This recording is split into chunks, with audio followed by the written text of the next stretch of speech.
Hola, y vamos a ver cómo activar marca de agua en Honor Magic 7 Lite.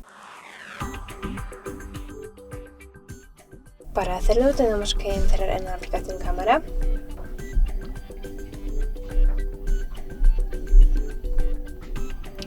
Y ahora buscamos ajustes. Otra vez entramos en ajustes. Bueno.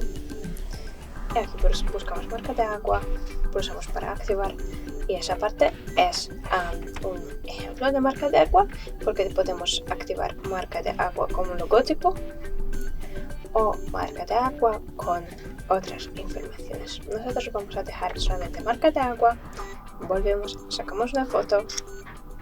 La foto de verdad no importa, lo que importa es si vamos a ver marca de agua. Sí, aquí está, entonces funciona. Muchas gracias por ver este vídeo.